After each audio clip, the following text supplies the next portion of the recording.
तरफ संसद के सत्र की शुरुआत हो चुकी है और इस सत्र में कई मुद्दे विपक्ष उठा सकता है, तो दूसरी तरफ संभल का मुद्दा लगातार पूरे देश में गूंज रहा है और संभल में लगातार पुलिस की कार्रवाई भी जारी है। संभल हिंसा को लेकर एफआईआर दर्ज की गई है। सपा के सांसद जियाउर रहमान पर भी एफआईआर दर्ज की गई है, तो इसके अलावा सपा के विधायक सुहेल इकबाल पर भी एफआईआर दर्ज बेटे सुहेल इकबाल पर भी एफआईआर दर्ज हुई है। दंगा भड़काने, भीड़ जुटाने के आरोप में एफआईआर दर्ज की गई है। सुनियोजित तरीके से साजिश का आरोप लगाया गया है और इसी मामले में ये केस दर्ज किया गया है। तो बड़ी खबर आपको बता दें, एक तरफ सांसद संभल के सपा के जियाउर रहमान बर्क पर भी एफआईआर दर्ज की गई है, तो वहीं विधायक के बेटे पर भी एफआईआर दर्ज हुई है। दंगा भड़काने, भीड़ जुटाने के आरोप में ये एफआईआर रजिस्टर्ड की गई है। सुनियोजित साजिश का आरोप लगा है, यानी सुनियोजित तरीके से दंगा भड़काया गया था। सर्वे की टीम पहुंचने वाली थी, ये पहले से पता था। पहले ही जो बयान थे वो इसी तरीके से दिए जा रहे थे कि अगर सर्वे होगा तो फिर माहौल बिगड़ेगा, और जैसे ही सर्वे हुआ वैसे ही माहौल बिगड़ भी गया। संभल हिंसा पर एसपी सांसद जियाउर रहमान बर्क का बयान भी सामने आ गया है। संभल में जो हुआ वो प्री प्लान था। जियाउर रहमान बर्क, जिनका नाम एफआईआर में दर्ज है, वो ये कह रहे हैं कि सब कुछ प्री प्लान तरीके से किया गया है। मुसलमानों को टारगेट किया जा रहा है। मस्जिद का दोबारा सर्वे क्यों किया गया? भीड़ ने जय श्री राम के नारे लगाए, यानी कि उकसाने की कोशिश की, ये जियाउर रहमान बर्क कह रहे हैं। जो घटना हुई है मतलब इतनी अफसोसजनक है कि जिसका कि मैं आपके सामने बयान भी नहीं कर सकता। ये एक प्री प्लान घटना है और अफसोस की बात यह है कि इसमें ख़ास तौर से मुस्लिम समाज के लोगों को जो टारगेट कर करके काम किया जा रहा है इस प्रदेश और देश के अंदर, इससे ज़्यादा बुरा हाल शायद आज़ादी के बाद में कभी नहीं हुआ होगा। और जिस प्रकार प्लेसेस ऑफ वर्शिप एक्ट का उल्लंघन किया जा रहा है, जब पार्लियामेंट ने एक कानून बना दिया 1991 में कि 1947 15 अगस्त से जो धार्मिक सिर्फ मस्जिद नहीं, जो भी धार्मिक स्थल अस्तित्व में है उनके साथ किसी प्रकार की कोई छेड़खानी नहीं होगी, वो अपने उसके अंदर ही रहेगा। लेकिन उसके बावजूद कि जगह जगह याचिकाएं दारी जा रही हैं और सेम डे पर उसमें आदेश हो रहे हैं। सर्वे और डीएम और एसपी ने उसी दिन जाकर के सर्वे कराया और सर्वे करा करके हमने बहुत सुकून के साथ सर्वे फिर भी हमने करा दिया। लेकिन जुमे के दिन जब नमाज का वक्त था तो बहुत पुलिस फोर्स तैनात की, लोगों को नमाज पढ़ने से रोका गया वहाँ पर। उसके बावजूद हमने कहा कि किसी प्रकार की कोई कदम उठाने की ज़रूरत नहीं है, आप नमाज पढ़ें, जो लोगों को नहीं पढ़ने दे रहे वो दूसरी मस्जिद में पढ़ लें। लेकिन जिस दिन ये घटना कल घटित करी है, ज़बरदस्ती मैं पूछना चाहता हूँ दोबारा सर्वे करने का मतलब क्या बनता था? अगर एक बार सर्वे कंप्लीट हो गया, दोबारा सर्वे करना चाहते थे तो कोर्ट का आदेश लाते, लेकिन फिर भी उन्होंने सर्वे किया। और जो लोग वहाँ पर थे, जब सर्वे के लिए ये लोग अंदर पहुँचे तो मॉब के साथ में जय श्री राम और उसके नारे लगाते हुए गए। जियाउर रहमान बर्क कह रहे हैं कि जानबूझकर मुसलमानों को टारगेट किया गया और ये दंगा भड़काने की कोशिश की गई है। मेरे साथ मेरे सहयोगी अभय पाराशर इस वक्त सीधा संभल से जुड़ गए। अभय, सबसे पहले आप संभल की स्थिति बताइए, वहां पर स्थिति क्या है? कल जो तस्वीरें हमने देखी थी, क्या ऐसा ही आलम है या पुलिस ने सब कुछ नियंत्रण में कर लिया है?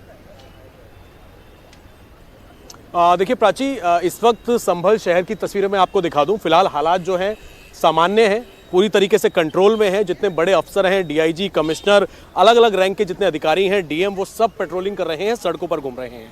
आज मार्केट खुल गई है, दुकानें खुलनी शुरू हो गई हैं।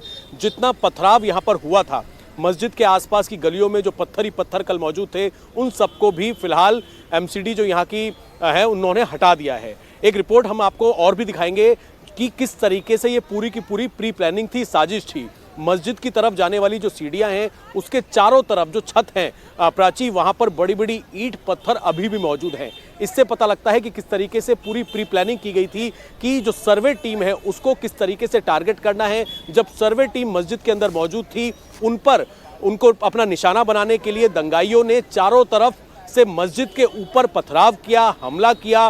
डंडे, पत्थर, ईंटें अभी भी छतों पर मौजूद हैं। फिलहाल पुलिस ने जो एफआईआर दर्ज की है, जिस तरीके से बयान जो आपने अभी सुनाया, जो यहाँ के स्थानीय सांसद हैं जियाउर रहमान, साथ ही उनके बेटे सुहेल इकबाल, जो उनके खिलाफ जो है साजिश का मुकदमा दर्ज किया है। इसके अलावा अज्ञात लोगों के खिलाफ दंगा भड़काने का मुकदमा दर्ज किया गया है। लेकिन साजिश रचने में इन दोनों का रोल इसलिए पुलिस ने दर्ज किया है, जो एफआईआर में इनका नाम लिखा गया है, क्योंकि पुलिस को ये लगता है कि ऐसे कई वीडियोस भी पुलिस को मिले हैं कि लोगों को भड़काया गया। सर्वे दोबारा क्यों हो रहा है, किसकी मर्जी से हो रहा है, इस तरह की बातें बयान जो हैं वो दिए गए, जिसके बाद ये दंगा भड़का। तो फिलहाल स्थिति कंट्रोल में जरूर है, लेकिन सर्वे को तनावपूर्ण जो लेकर कि तो माहौल है, पहले से ही आपत्ति जताई जा रही थी। दोबारा सर्वे क्यों करवाया जा रहा है? सर्वे अगर होगा तो देख लिया जाएगा। इस तमाम तरीके के बयान जो हैं वो तो पहले से ही दिए जा रहे थे, लेकिन अब जियाउर रहमान बर्क हैं सांसद, वो कह रहे हैं कि मुसलमानों को टारगेट किया गया, और एफआईआर ये कह रही है कि जानबूझकर लोगों को भड़काया गया, जिसमें जियाउर रहमान बर्क का भी नाम शामिल है। देखिए अब किस तरीके से हालात नियंत्रण में है, अब आप तो दिखाई रहे हैं, लेकिन अधिकारियों से जब आप बात कर रहे हैं वो तस्वीर भी जरा दर्शकों को दिखा देते हैं। खुद डीआईजी ने पूरा चार्ज संभाल रखा है। डीआईजी मुनिराज चप्पे चप्पे पर नजर बनाए हुए हैं और वो ये कह रहे हैं कि चिन्हित किया जा रहा है दंगाइयों को और शांति बहाल रहे संभल में, ये पूरी कोशिश पुलिस की है। सर अभी हालात किस तरीके के हैं संभल में? आप सुबह सुबह पेट्रोलिंग कर रहे हैं, कैसी सिचुएशन है फिलहाल? अब सब एकदम नॉर्मल है। हम पूरी शहर का भ्रमण किया, कल रात में भी बहुत शांति से हर चीज़ हो गया है, अभी कोई दिक्कत नहीं है। अभी लोग भी घर से बाहर निकल के आ रहे हैं और मैं अभी पूरी इलाका में हमारा फोर्स से भी बात किया, कहीं कोई दिक्कत नहीं आई है। हम सब नॉर्मल, हम एज पे प्रिकॉशनरी मेजर में सेक्टर स्कीम लागू करके रखा है। अभी लोग से हम अपील करेंगे, बात करते रहेंगे, नॉर्मलाइज होने के लिए कोई दिक्कत नहीं होगी। तो शुरुआती जांच में जो कल यहाँ पर पथराव हुआ था, कितने पुलिसकर्मी घायल हैं और कितनी पब्लिक घायल है, ऐसा कुछ अभी तक जांच में आया है? अभी फिलहाल कुछ देखिए, कल हमने जो बताया उतनी 20 लोग आसपास का घायल हुआ, उसके बाकी से मेडिकल रिपोर्ट आएगी, उसका भी किस तरह की इंजरी सब देखेंगे। अभी डिटेंशन में आप लोग ले रहे हैं, अभी तक कुछ लोगों को डिटेन किया गया है? 20 के ऊपर लोग को डिटेन किया है, बाकी सब जांच हुई है। मार्केट वगैरह खुलने के लिए, नॉर्मलाइज करने के लिए कोई बातचीत हो रही है लोगों से? देखिए, आज मैंने पहले आपको बता चुका था, नॉर्मल ऑलरेडी आज का सोमवार के दिन संभल मार्केट बंद रहता है। उन लोग जो बाकी अपना जो काम करना चाहते हैं उनको कोई दिक्कत नहीं, वो अपना काम करेंगे। हम तो उन लोग अपना मामले तो सगे हो गए, कोई दिक्कत नहीं, वो लोग काम कर सकते हैं। स्थिति फिलहाल जब से आप पेट्रोलिंग कर रहे हैं, लोग भी मिल रहे हैं, लोग पब्लिक बाहर निकल, पब्लिक मिल रहा है, पब्लिक से मिलके भी आ रहा हूँ, बात करके भी आ रहा हूँ। सीसीटीवी फुटेज वगैरह भी आप लोग जांच करेंगे सीसीटीवी के जरिए, ताकि पता लग सके जिन लोगों ने हंगामा किया या जिन लोगों ने इस तरह की शुरुआत की? हमारे पास वीडियो है, ड्रोन का है, वीडियो से सब चीज़ है, उसी के सब जांच होगी, बात का है। अभी तो पहले हमको नॉर्मलाइज करना शहर का। ठीक, अब देखिए पुलिस सब कुछ नॉर्मल कर रही है, आरोपियों को पकड़ा जा रहा है, 24 लोगों को हिरासत में ले लिया गया है, लेकिन सवाल यह है कि रविवार को ये दंगा आखिर भड़का कैसे, पत्थर कैसे पड़ने शुरू हुए, पुलिस को किसने टारगेट किया, जामा मस्जिद के आसपास रहने वाले लोग क्या बता रहे हैं, आप देखिए मेरे सहयोगी अभय पाराशर की रिपोर्ट। संभल में शाही मस्जिद में जब सर्वे हो रहा था, जिस तरीके से बवाल हुआ, पत्थरबाजी हुई, कुछ लोग जो यहीं पर रहते हैं उन्होंने क्या कुछ देखा, उनसे बात करते हैं। क्या नाम है सर आपका? जुल्फ़िकार। जुल्फ़िकार जी, कल रविवार को कितने बजे यहाँ पर ये बवाल शुरू हुआ, क्या वजह थी, क्या हालात थे? माहौल सब सही था, सर्वे होना था, एक बार सर्वे पहले हो चुका था। जिस दिन कोर्ट का ऑर्डर था, सर्वे टीम उस दिन आई थी और उस दिन सर्वे हो चुका था। दोबारा सर्वे करने के ऊपर आवाम थोड़ी मुश्तइल थी, लोग जा रहे थे, लेकिन माहौल सब शांतिपूर्ण था, कोई परेशानी किसी तरह की नहीं थी। पुलिस ने बाद में कुछ इस तरह से कि हुल्लेबाजी करी है, पब्लिक को जो हटाया तो उस पर पब्लिक कुछ रैश हो गई, कुछ लोगों के चोटें वोटें लगी, उसके बाद माहौल बिगड़ा है, वरना कोई परेशानी किसी तरह की नहीं थी। अब भी सब शांतिपूर्ण है, दुकानें खुल रही हैं, मार्केट सही है। जब कोर्ट के आदेश पे एक बार सर्वे हो चुका था और जब दोबारा टीम आई थी, तो अचानक से ऐसी क्या सिचुएशन हुई कि पत्थर चलने लग गए, गलियों से, छतों से पत्थर चलने लग गए? नहीं, पत्थर कहाँ चले, पत्थर तो बाद में चले। जब पब्लिक को हुल्लियाया गया, ज़बरदस्ती उनको रैश किया गया, तो पत्थर बाद में चले, उससे पहले कोई पत्थर नहीं था। और सबसे मेन चीज़ ये थी कि सर्वे तो पहले हो चुका था। एक कोर्ट के ऑर्डर पे एक बार सर्वे होने के बाद दोबारा सर्वे होने का अगर कोई लीगल प्रोसीजर हो तो दिखाया जाए कि है साहब है। जब सर्वे हो गया तो इस तो माहौल बिगाड़ने की कोशिश की गई है। यहाँ का तो आदमी शांति प्रिय है, बहुत टाइम से यहाँ कोई बलवा, कोई दंगा, कोई फसाद हुआ ही नहीं, लेकिन ये माहौल बिगाड़ने की पता नहीं, हम नहीं जान सकते, ये तो अधिकारी बताएं या जो भी बताए। अच्छा, ये मस्जिद जो है यहाँ पर शाही मस्जिद, आप तो पुराने यहाँ पर रहते हैं, कितनी पुरानी मस्जिद है, कब से मस्जिद है ये? तो हमारे ज़माने से तो बहुत पुरानी मस्जिद है, आज की थोड़ा ही मेरे ख्याल में तकरीबन कई सौ साल पुरानी मस्जिद है। किसी तरह की कोई बात होती भी नहीं थी। जब से हमने होश संभाला, जब से हम यहीं रहना है, सब देख रहे हैं, ये तो बिल्कुल अब नए तरीके से हो रहा है जो कुछ भी हो रहा है। अब जिस तरीके से पुलिस पेट्रोलिंग कर रही है, अभी कैसे हालात हैं इलाके हैं? पुलिस की कोई परेशानी कोई नहीं है, शांतिपूर्ण है, सब फ्लैग मार्च अभी हुआ है, रोड पे सारी दुकानें आप देख रहे हैं खुली भी है। अभी इंटरनेट बंद है ताकि कोई अफवाह ना फैलाए। अब जिस तरह से आप अभी बुजुर्ग हैं, आप क्या अपील करना चाहेंगे युवाओं से या शांति के लिए? हम तो यही चाहते हैं कि शांतिपूर्ण तरीके से सब लोग रहें, माहौल बढ़िया रहे, तरक्की करे हमारा मुल्क, इसके अलावा और क्या चाहेंगे। झगड़ा फसाद तो कोई भी नहीं चाहता, कारोबार बंद। लोग हैं वो ये चाहते हैं कि फिलहाल शांति इलाके के अंदर बनी रहे। इनका ये कहना है कि जब पुलिस ने लाठीचार्ज किया उसके बाद पत्थरबाजी हुई। और भी लोग हैं। आपका क्या नाम है? अयूब अली। अयूब, कल यहाँ पर जो हुआ मस्जिद के बाहर जिस तरीके से पथराव हुआ, सर्वे हो रहा था, क्या लग रहा है, क्या वजह थी, ऐसा क्यों हुआ, कौन लोग थे जिन्होंने पत्थर मारे? इस बारे में कुछ कह नहीं सकते सर कि कौन लोग थे वो, क्योंकि मामला तो शांति चल रहा था, सर्वे बराबर हो रहा था, सही हो रहा था। पता नहीं क्या हुआ एकदम अचानक में, जो ये सब कुछ देखने को मिला हम लोगों को भी, क्योंकि सोचा नहीं था कि ऐसा होएगा कभी भी। क्योंकि मस्जिद भी काफ़ी पुरानी है, आज की कोई नई मस्जिद नहीं है, लेकिन पता नहीं क्या हुआ है, इस बारे में कुछ कह नहीं सकते सर हम भी। कुछ आइडिया है आप लोगों को कि कौन थे जिन लोगों ने पथराव किया, पत्थर कहाँ से आए अचानक से? वो तो ये थे ना, भीड़ थी, अब क्या पता कहाँ से पत्थर आया, क्यों हम लोग से भी दूरी है मस्जिद, हम लोग की भी जाने की अनुमति नहीं थी, हम लोग भी यहीं पर थे खाली बस रुको हुए। देखिए बिल्कुल इलाके के ये लोग हैं जो यहाँ आसपास ही रहते हैं। हम आपको बता दें संभल में आगे ही पास में शाही मस्जिद है। रविवार का दिन था, सुबह तकरीबन 9 बजे के आसपास सर्वे की टीम 7 बजे मस्जिद के अंदर पहुंची थी, सर्वे कर रही थी। तभी अचानक से जो आगे की 3 गलियां हैं वहां से भीड़ इकट्ठी हुई और पथराव शुरू हुआ। पुलिस ने लाठीचार्ज किया। फिलहाल पेट्रोलिंग इस इलाके के अंदर की जा रही है। ज़्यादातर मार्केट बंद है क्योंकि जो यहाँ के लोग हैं उनका कहना है कि सोमवार के दिन मार्केट ज़्यादातर बंद रहती है, लेकिन ज़रूरी जो दुकानें हैं वो फिलहाल खुल गई हैं।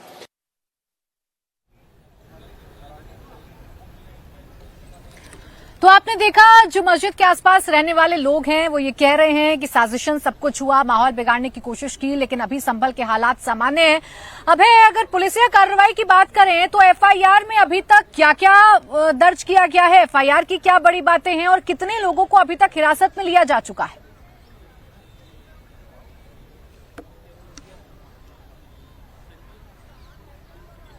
हिरासत में लिया है।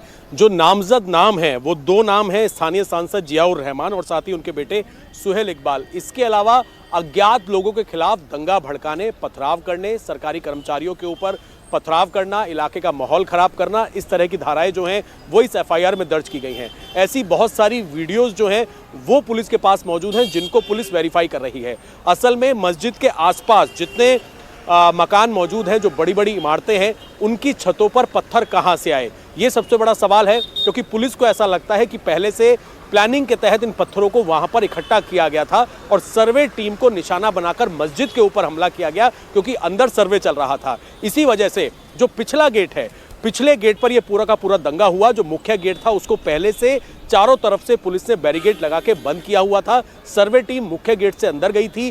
11 बजे जब ये दंगा 9 बजे करीब भड़क गया तो 11 बजे पुलिस ने सुरक्षा घेरे में उस सर्वे टीम को निकाला और दूसरी तरफ से उस टीम को वहां से निकाल दिया गया। तो फिलहाल सीसीटीवी फुटेज, साथ ही मोबाइल की जितनी वीडियो पुलिस के पास मौजूद है, उसमें दंगाइयों के चेहरे जो हैं उनको बेनकाब करने की तैयारी पुलिस कर रही है।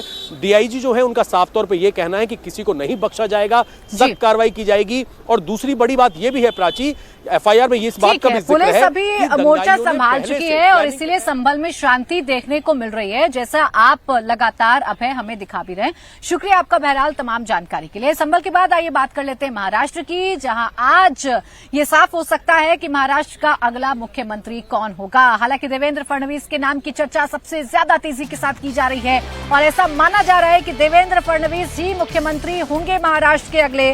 महाराष्ट्र में 26 नवंबर यानी कि कल सरकार गठन की डेडलाइन है और आज किसी भी वक्त महाराष्ट्र में मुख्यमंत्री के चेहरे का ऐलान किया जा सकता है। इसके लिए लगातार बैठकों का दौर जारी है। तीनों दलों की मीटिंग के बाद सीएम का नाम तय होगा। सूत्रों के मुताबिक देवेंद्र फडणवीस का नाम सबसे आगे है। देवेंद्र फडणवीस, शिंदे और अजीत पवार आज दिल्ली के लिए रवाना होंगे और दिल्ली में मुख्यमंत्री के नाम का फैसला हो जाएगा। फिलहाल सबकी नजरें इसी बात पर हैं कि महाराष्ट्र में प्रचंड बहुमत पाने के बाद महायुति कौन मुख्यमंत्री होगा, महायुति का चेहरा कौन होगा और देवेंद्र फडणवीस जो इस पूरी जीत के हीरो साबित हुए, क्या देवेंद्र फडणवीस इस बार महाराष्ट्र के मुख्यमंत्री बनने जा रहे हैं? क्योंकि फिलहाल बीजेपी कैंप में सीएम पद की रेस में सबसे आगे देवेंद्र फडणवीस का नाम चल रहा है।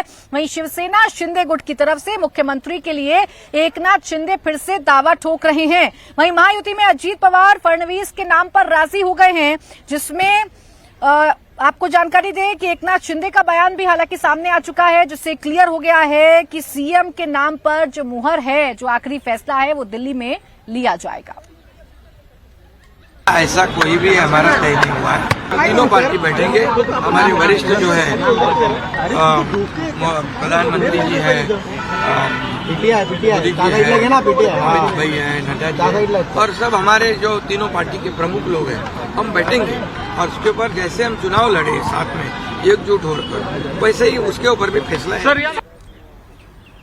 अब एकनाथ शिंदे कह रहे हैं कि हमने मिलकर चुनाव लड़ा है, ये महायुति की जीत है और इसीलिए महायुति बैठकर यानी कि तीनों दल बैठकर ये तय करेंगे कि महाराष्ट्र का मुख्यमंत्री कौन होगा।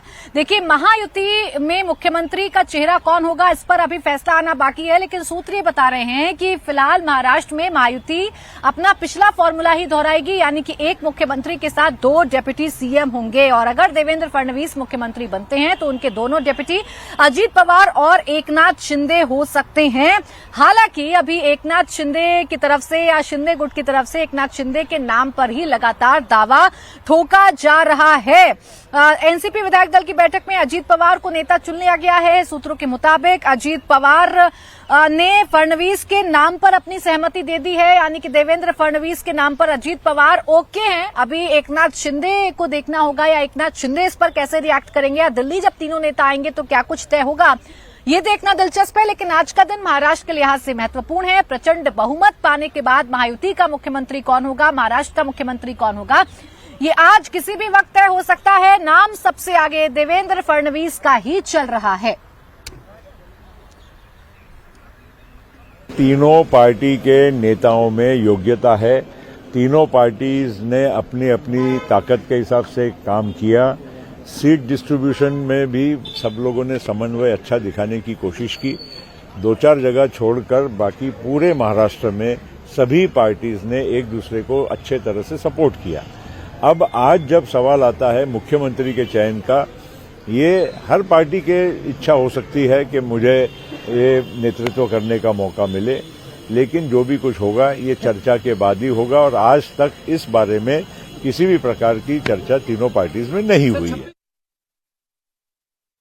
तीनों का नेता कौन होगा ये भी चुनेंगे और फिर उनको जाकर बोलेंगे कि हम सब लोगों का नेता ये है और फिर वो आमंत्रित करेंगे सरकार बनाने के लिए। एकनाथ शिंदे हो या सब कह रहे हैं कि उनके पार्टी के लोग कि मुख्यमंत्री दोबारा एकनाथ शिंदे होने चाहिए, उनके नेतृत्व में चुनाव लड़ा गया है, क्या ये पोजीशन बनी हुई अभी भी?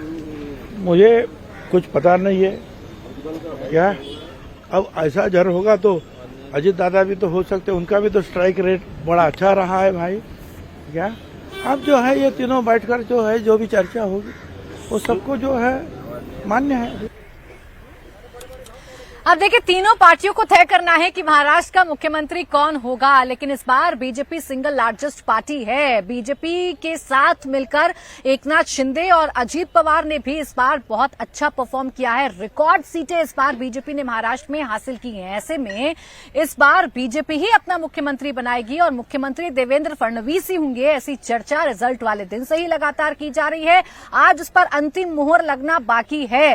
हालांकि एकनाथ शिंदे की तरफ से या उनकी पार्टी के नेताओं की तरफ से एकनाथ शिंदे का नाम प्रोजेक्ट तो किया जा रहा है, इसे महायुति की प्रचंड जीत बताया जा रहा है, लेकिन क्या इस बार एकनाथ शिंदे को सैक्रिफाइस करना होगा जैसे देवेंद्र फडणवीस ने सैक्रिफाइस किया था, ये देखना वाकई में दिलचस्प हो जाएगा। लेकिन फिलहाल जो सूत्र बता रहे हैं उसके मुताबिक फॉर्मूला क्या है सरकार का, ये लगभग तय हो चुका है। किसके कोटे से कितने मंत्री बनेंगे ये लगभग तय हो चुका है। अगर एक सीएम होगा तो 2 डेप्यूटी सीएम होंगे, ये भी अब लगभग तय हो चुका है। बस अंतिम मुहर लगनी बाकी है और इसी के लिए जो तीनों नेता हैं यानी देवेंद्र फडणवीस, एकनाथ शिंदे और अजीत पवार, ये तीनों आज दिल्ली आएंगे और आज दिल्ली से मुख्यमंत्री के चेहरे पर मुहर लगेगी, क्योंकि कल सरकार गठन की डेडलाइन है। यानी कि आज ये तय करना होगा महायुति को कि कौन होगा महायुति का मुख्यमंत्री या महाराष्ट्र का मुख्यमंत्री। हालांकि इस जीत के पुरोधा देवेंद्र फडणवीस को माना जा रहा है, देवेंद्र फडणवीस के हिंदुत्व वाली छवि को माना जा रहा है, देवेंद्र फडणवीस के एग्रेसिव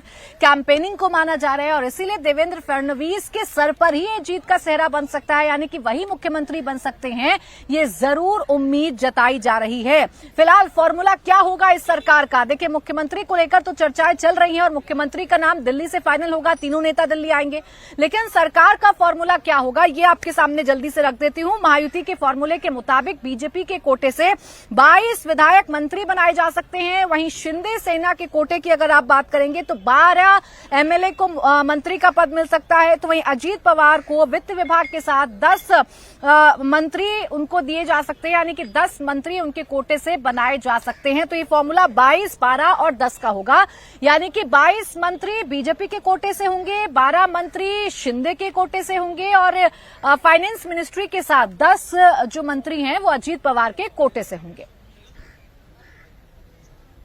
मैं जिस पार्टी का विधायक हूँ, मुझे तो ऐसा ही लगेगा कि मुख्यमंत्री के तौर पे एकनाथ शिंदे साहब ही मुख्यमंत्री इस राज्य के होने चाहिए और उस माध्यम से हम प्रयास करें। मगर फिर भी देखिए, राज्य में जिनके बलबूते पे और जिनकी ताकत पे और जिनका चेहरा देखते हुए लोगों ने वोटिंग किया और इतना बड़ा हमको जो जीत है वो मिला है, तो उसको देखते हुए मुख्यमंत्री के तौर पे एकनाथ शिंदे साहब ही रहने चाहिए, ऐसा हमारा प्रयास है। मगर फिर भी अमित भाई शाह हो या आदरणीय पंतप्रधान नरेंद्र भाई मोदी हो, ये जो प्रमुख लोग हैं हमारे महायुति के प्रमुख लोग, उनके माध्यम से जो भी अंतिम निर्णय होगा वो निर्णय हमारे लिए बंधनकारक है।